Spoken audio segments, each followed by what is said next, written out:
Tonantzintla, Mexico, 1957. A small observatory in the state of Puebla, and a telescope with a mirror less than a meter across. Astronomers are photographing regions of sky far away from the flat plane of the Milky Way, looking for faint blue points of light. Blue is the important part. Blue usually means hot. And a hot, faint object sitting far from the crowded disk of our galaxy is usually one thing: a white dwarf. The burnt-out core of a star that has already finished its life. Two astronomers, Braulio Iriarte and Enrique Chavira, are cataloging what they find, plate by plate. On one of those plates there is a dot near the boundary between the constellations Canes Venatici and Coma Berenices, just below the handle of the Big Dipper. The color is described as decidedly violet. They write it down as number 618. And that is where it stays, filed as a dead star. For 13 years, it is not a dead star.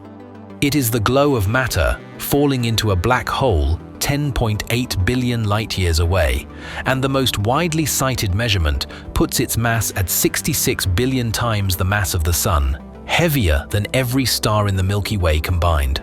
Which is a problem, because there is supposed to be a ceiling. Feed a black hole long enough, and it reaches a size where the disk around it can no longer fall in. The gas collapses into stars instead, and the object starves. For a black hole, with ordinary properties, that limit works out to roughly 50 billion suns. 66 is not below 50, so either this thing found a way around the rule, or it stopped growing long ago, and we are looking at a corpse, or the number is wrong, and we have been measuring the largest objects in the universe with a broken ruler. So let's take a closer look. The mistake in that catalogue is not really a mistake, it's a limit. In 1957, nobody knew what a quasar was. The word did not exist. The category of object that TON 618 actually belongs to would not be recognized until 1963, 6 years after that photographic plate was taken. So when those astronomers saw a small bluish-white dot, they compared it to everything they knew about, and it looked most like a white dwarf. That was the correct answer, given the available options. The problem was that the correct option wasn't on the list yet. The name it carried out of that survey is the name it still carries: Tonantzintla 618, TON 618, an observatory and a number in a filing system. Now, here is the thing about the sky. It doesn't move much. TON 618 sat in that catalogue while the world changed around it, and by 1970, astronomy had picked up a new sense: radio. A radio survey conducted at Bologna, in Italy, swept across that same patch of sky and picked up something unexpected. Strong radio emissions coming from the exact coordinates of the faint violet star. White dwarfs do not do that. Dead things are quiet. Whatever this was, it was loud in a part of the spectrum that no one had thought to check. That is the moment the object stops being a filing entry and becomes a question. And this is where one person makes a decision that changes everything. The astronomer Marie-Helene Ulrich took the object to the McDonald Observatory in Texas and did the one thing nobody had bothered to do in 13 years. She spread its light out into a spectrum. Understand what that decision means. To take telescope time, the scarcest resource in the entire field, and spend it on a dot that has been officially classified as one of the most boring objects in the sky, on the strength of a radio signal that might have been a coincidence. She did it anyway. What came back was not the spectrum of a star. It was the signature of a quasar, broad emission lines, and a redshift so high that the object had to be extraordinarily far away. And if it was that far away and still visible in a survey of faint stars, then it was not faint at all. It was one of the most luminous objects anyone had ever recorded. The white dwarf in the drawer turned out to be one of the brightest things in the known universe. Let's establish what the light itself tells us, because everything that follows is built on it. The redshift of TON 618 is measured at 2.219. Redshift is a stretching. As light crosses an expanding universe, its wavelengths get pulled longer, and the amount of stretching tells you how long it has been traveling. For TON 618, that number works out to roughly 10.8 billion years. The light entering a telescope tonight left its source before the Earth existed, before the Sun existed, around the time the Milky Way was settling into the spiral shape it still has. Now, you will sometimes see a different number attached to this object, 18.2 billion light-years. And at first glance, that seems impossible, because the universe itself is only about 13.8 billion years old. Both numbers are correct. They are measuring different things. The first is light travel distance, how long the light was in transit. The second is comoving distance, where that source is right now after 10.8 billion years of space itself expanding underneath the traveling light. The photons took 10.8 billion years to cross a gap that has been widening the entire time they were crossing it. So the object is now much further away than the journey was long. This is worth sitting with. Nothing in this story is where we see it. We are looking at a fixed image, taken more than 3/4 of the way back through the age of the universe, and we have no access whatsoever to the present tense of it. Now, the brightness. TON 618 has an absolute magnitude of -30.7. In plain terms, it shines with roughly 140 trillion times the luminosity of our Sun. And this creates a strange problem. Quasars sit at the centers of galaxies. There is a galaxy around TON 618 of billions of stars, most likely, orbiting quietly. We cannot see a single one of them. The central engine is so bright that the entire host galaxy is drowned out. From Earth, it is invisible, an entire galaxy, erased from the image by the glare of the thing at its center. So how do you measure the mass of something that emits no light at all from 10 billion light-years away? You don't. You measure what's around it. Matter that drifts too close to a black hole does not simply drop in. It has sideways motion, so it goes into orbit. And as it orbits, it flattens into a disk, much like dough, flattening as it spins. That is the accretion disk. Inside it, material closer to the center orbits faster than material further out, and the friction between those layers heats the disk to millions of degrees. That is where the light comes from. Not from the black hole, from the traffic jam outside it. Further out sits a cooler region called the broad line region. It's gas, and it's glowing, and it's moving, orbiting the central mass at enormous speed. And here is the chain of reasoning that everything depends on. Gas moving toward us has its light shifted slightly bluer. Gas moving away has its light shifted slightly redder. In a cloud of gas orbiting a central object, both are happening at once, on opposite sides. So the emission line, instead of being a sharp spike at one wavelength, gets smeared out into a broad hump. The faster the gas is moving, the wider the line. Width tells you speed. Speed tells you the strength of the gravity holding that gas in orbit. Gravity tells you mass. That's the method. It's called virial mass measurement, and it is the standard tool for weighing supermassive black holes across cosmological distances. In 2004, Ohad Shemer and his colleagues applied it to a set of 29 quasars using the hydrogen beta emission line. TON 618 stood out immediately. Its lines were unusually wide, the widest in the entire sample, with hints of infalling material moving at around 10,500 kilometers per second. That is 3.5% of the speed of light. Gas, moving at 3.5% of the speed of light, held in orbit. Run that through the calculation. And the mass of the central black hole comes out at approximately 66 billion times the mass of the Sun. Let that sit for a moment. The Milky Way, the whole thing, every star in it has a total stellar mass estimated at around 64 billion suns. If the 66 billion figure is correct, then this single object, this one point, is heavier than every star in our galaxy put together. You could take the Milky Way, Gather all of its stars, compress the entire lot into a black hole, and you would still come up a few billion suns short. For comparison, the black hole at the center of our own galaxy, Sagittarius A star, is about 4.3 million solar masses. TON 618 would be roughly 15,300 times more massive than that. Astronomers have suggested a separate word for objects in this class. Not supermassive, ultramassive.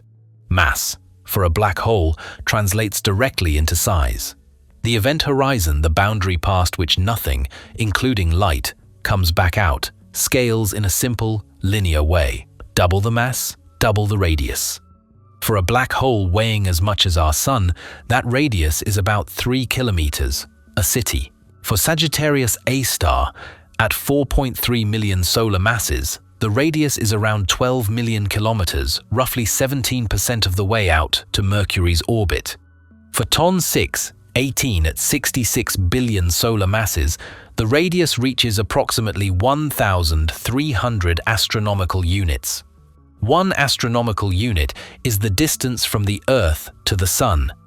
So, the horizon extends 1,300 times that distance out from the center, giving a total diameter of about 2,600 astronomical units, around 390 billion kilometers, more than 60 times the distance from the Sun to Pluto. Guinness World Records lists it as the most massive black hole ever observed, and notes that our entire solar system could be swallowed by it more than 40 times over without filling the event horizon. Not orbited, not disrupted, contained, 40 times over. Inside the boundary, with room left, and I want to flag something here, quietly, before we move on. Every number in this chapter, the 66 billion, the 1,300 astronomical units, the 40 solar systems, every one of them traces back through a single assumption, that the width of a spectral line is a measure of motion. Hold on to that. We'll come back to it. In 2019, a team led by Xue Ge went back to TON 618. They did not gather new observations of the object. They used the same spectral data that had been analyzed before. What they changed was which line they trusted.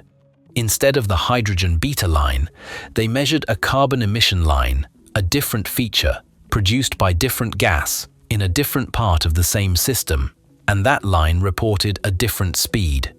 Not 10,500 kilometers per second, 2,761, give or take about 400. Slower gas means weaker gravity. Weaker gravity means less mass. The revised figure came out at approximately 40.7 billion solar masses, which sounds like a small correction until you translate it. The event horizon shrinks from around 2,600 astronomical units across to about 1,600, roughly 120 billion kilometers, about 40 times the Pluto distance rather than 60. 25 billion suns and hundreds of billions of kilometers of horizon removed from the universe by a change of analysis method. So which is right? Here is what the data suggests. The two methods disagree because different emission lines are measuring different gas doing different things, and the carbon line, in particular, has a known problem. That same 2019 study looked at more than 150 quasars and found that in most of them, the carbon line is not sitting where it should be. It is shifted toward the blue, systematically, on average by several hundred kilometers per second, and in extreme cases by thousands. A blue shift means the gas producing that line is moving toward us, not orbiting, coming out. The interpretation favored by the researchers is radiation pressure. The accretion disk is so luminous that its own light pushes on the gas around it and drives a wind off the surface. The carbon line isn't tracing a stable orbit at all, it is partly tracing an outflow. And TON 618 has one of the largest such shifts in the entire sample, around 2,760 kilometers per second of blue shift. Which means the object at the center of this story is not just extreme in mass, it is extreme in exactly the property that makes mass hardest to measure. Some researchers argue the carbon-based figure is now the better number. Others note the higher hydrogen-based value remains widely cited. The most defensible position is the uncomfortable one. The true mass is probably somewhere between the two, and a definitive answer will require either a substantially better method or direct measurement techniques that do not currently exist for objects at this distance. TON 618 is not an isolated case of this. It is the most famous case. In one recent catalogue, an object listed as SDSS J1408 was initially reported at 196 billion solar masses. That would have made it the most massive black hole ever found by a wide margin. It was wrong. The carbon line width recorded for it in the source catalogue had been measured incorrectly, and then a correction method, applied in good faith to fix a known bias, took the error and made it worse. Remeasured, the object now sits at around 8 billion solar masses. It lost roughly 96% of its mass without moving. The pattern repeats across the field, and I'll compress the rest. The galaxy NGC 1277 was once thought to host a black hole so large it contradicted the accepted models of how galaxies form. Reanalysis cut the estimate to a third of the original, and then to a tenth. The quasar S50014 plus 81 was estimated at around 40 billion solar masses, until a 2010 paper suggested that a funnel of material may be collimating its radiation toward us, creating an optical illusion of extreme brightness. And Holmberg, 15. A carried published estimates ranging from around 310 billion solar masses all the way down to 3 billion before anyone measured the actual orbits of the stars around it. None of these were careless. Every one was the best available answer using the best available method, and the methods are simply not yet well established. Masses derived by different techniques routinely contradict each other. That is the honest state of the field. Which brings us to the strangest thing observed around TON 618, and the one measurement nobody is arguing about. Since at least the 1980s, TON 618 has been known as a strong emitter of a specific ultraviolet wavelength called Lyman-alpha. It's produced by neutral hydrogen, and it's notoriously difficult to study because Earth's atmosphere absorbs it. You can generally only observe it in objects distant enough that the expansion of the universe has stretched the wavelength into a range that gets through. TON 618 is distant enough, which made it, for decades, one of the most important objects available for studying that part of the spectrum. But the source of all that ultraviolet light was not identified until 2021, when the Atacama Large Millimeter Array turned toward it. There is a cloud around TON 618. Not a disk, not a jet, a nebula, wrapped around the quasar and its host galaxy, measuring at least 100 kiloparsecs across. That's about 330,000 light-years, triple the width of the Milky Way. It has two components, an inner molecular outflow and an extensive body of cold molecular gas sitting in the space around the galaxy. Each of those components carries a mass of roughly 50 billion suns.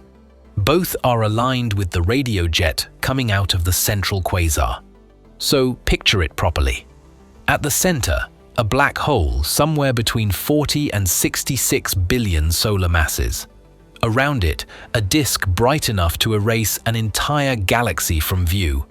Around that, 100 billion suns of gas, arranged along the axis of a jet, glowing across 330,000 light-years because the radiation from the center is intense enough to keep that entire volume excited. That is one of the largest such objects known, and it is being lit up from the inside by a single point. To feel the scale of this properly, you need to know what an ordinary supermassive black hole looks like. It is commonly accepted that nearly every large galaxy has one at its center. But that acceptance rests on less direct evidence than most people assume. Unambiguous dynamical evidence where you can actually watch the stars or gas speed up toward the center in the way a central point mass requires exists for only a handful of galaxies: the Milky Way, Andromeda, a couple of nearby others. In everything else, the measurement is indirect, resting on a relationship between black hole mass and the motion of stars in the galaxy's bulge, calibrated on about 10 objects. So, the Milky Way's black hole, 4.3 million solar masses. The black hole in Messier, 87, the first ever imaged directly somewhere around 6 to 7 billion. Objects above 10 billion number fewer than several dozen in the known universe, even though the Sloan Digital Sky Survey alone has detected 200,000 quasars. TON 618 sits at the very top of that list, alongside a small number of similarly disputed giants. And there is a reason the list ends where it does. In 2015, the astrophysicist Andrew King worked out that there should be a hard ceiling on how large a black hole can grow by feeding. The logic runs through two radii.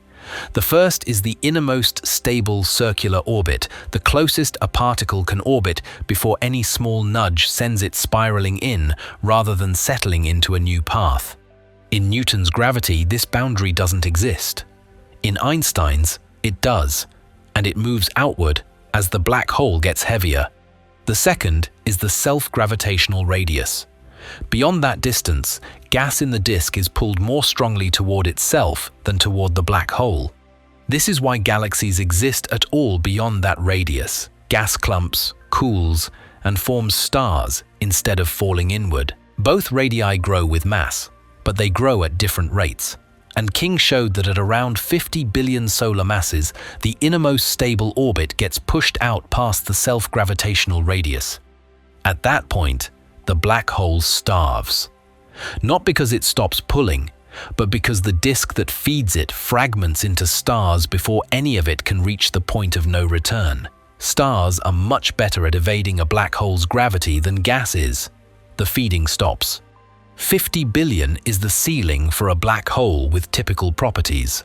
For one spinning rapidly in the same direction as its disk, the ceiling rises to around 270 billion. King has since noted that the possibility of any object reaching this limit had simply never seemed worth worrying about because the mass required was so enormous. Then the field started finding objects at 40 billion. If TON 618 is 66 billion solar masses, it is sitting above the non-spinning limit and somewhere in the range where only spin could still be keeping it fed. It may have already stopped growing. If it is 40.7 billion, it sits below the ceiling and may still be feeding. We do not know which. The distinction between still growing and finished hangs on a mass estimate that has moved by 25 billion suns in 15 years. There's an implication in all of this that's easy to miss. If black holes have a maximum feeding mass, and if the largest known objects are approaching it, then quasars are a phase, not a permanent feature. A black hole that can no longer pull material across its horizon can no longer heat a disk. A black hole that can't heat a disk doesn't glow. Quasars would begin to switch off, not violently, just quietly, one at a time, as each one runs out of reachable food. And a black hole with no disk around it is, to us, effectively invisible. There is no bright region to detect, no emission line to measure, nothing to weigh. Objects that have passed the limit would still be out there enormous, dark, and undetectable by every method described in this video, which raises the possibility that the largest black holes in the universe are not the ones we have catalogued. They may be the ones that finished growing long ago and stopped announcing themselves. Now consider what that means for TON 618 specifically. The image is 10.8 billion years old. In the time since that light departed, the object has had 10.8 billion years of history that is entirely unavailable to us. It may have grown. It may have starved. Its host galaxy may have merged with others. The quasar may have gone dark billions of years ago, and the galaxy it sits in may now be an ordinary, quiet, elliptical, indistinguishable from thousands of others. Our own galaxy is thought to have gone through a quasar phase in its youth, and then calmed down. There is no particular reason to think TON 618 didn't do the same. What we call TON 618 is not an object, it's a photograph. Now, let's go back to the thing I asked you to hold on to. Every mass figure in this story, 66 billion, 40.7 billion, all of the disputed giants, rests on the premise that a broad emission line is broad because the gas producing it is moving fast. That premise has just taken a serious hit from an unexpected direction. The James Webb Space Telescope has been finding a population of compact red objects in the early universe, nicknamed little red dots. They have broad emission lines. Applying the standard method to those lines produced black hole masses that looked impossible objects far too heavy for the galaxies around them, far too early in cosmic history. Then researchers looked closely at the shape of the lines in the highest quality spectra available, and the shape was wrong for motion. Gas, orbiting a central mass, produces a particular profile. What the data actually showed was the profile you get from a different process entirely. Light bouncing off free electrons in an extremely dense cloud of ionized gas on its way out. Each scattering nudges the wavelength slightly. Enough scattering, and a narrow line comes out looking wide without anything having moved quickly at all. When that effect is removed, the intrinsic lines are roughly 10 times narrower. And because mass scales with the square of the velocity, the inferred black hole masses drop by about a factor of 100. 2 orders of magnitude, not from better telescopes, from noticing that width is not the same thing as speed. Now a caution, because this matters. That work was done on a specific class of very compact, very young, gas-shrouded objects in the early universe. It is not a result about TON 618, and nobody has shown that the same correction applies to it. TON 618 is a different kind of object, studied for half a century, and its host system is not obviously the dense cocoon those measurements describe. But the principle is loose now. The chain of reasoning that turns a line width into a mass has a step in it that we now know can fail badly and in the direction of making things look far heavier than they are.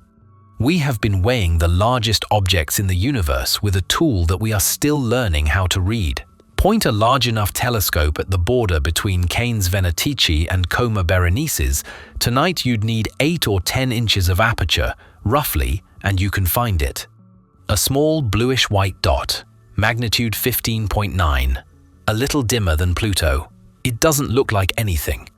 The models say that if nothing else ever falls into it, the object behind that dot will still be there in something like 10 to the 99th power years, slowly dissipating through Hawking radiation, near the end of an era of the universe so distant that the present age of the cosmos does not register as a fraction of it. We have been arguing about it for about 20 years. And I think that's the part worth sitting with. Not the 66 billion suns, or the 1300 astronomical units, or the solar systems that fit inside the horizon with room to spare. Those are numbers, and the numbers keep changing. In this one object's case, they have moved by 25 billion stars worth of mass in a single revision, using data that was already sitting on a hard drive. What doesn't change is the gap. Everything we know about this thing arrived as a smear in a graph of light, filtered through assumptions we are still testing. We found it by accident in a survey of dead stars and mislabeled it and left it in a drawer for 13 years. Then we mismeasured it and corrected the measurement, and the correction is now itself in question. The object did none of this. It has been sitting there the entire time, 10 billion years out and immensely far past our reach, exactly as heavy as it happens to be, entirely indifferent to which number we currently write next to its name. We are not looking at a black hole. We are looking at the edge of our own ability to measure, one and every few years. That edge moves, and something the size of a galaxy quietly changes shape.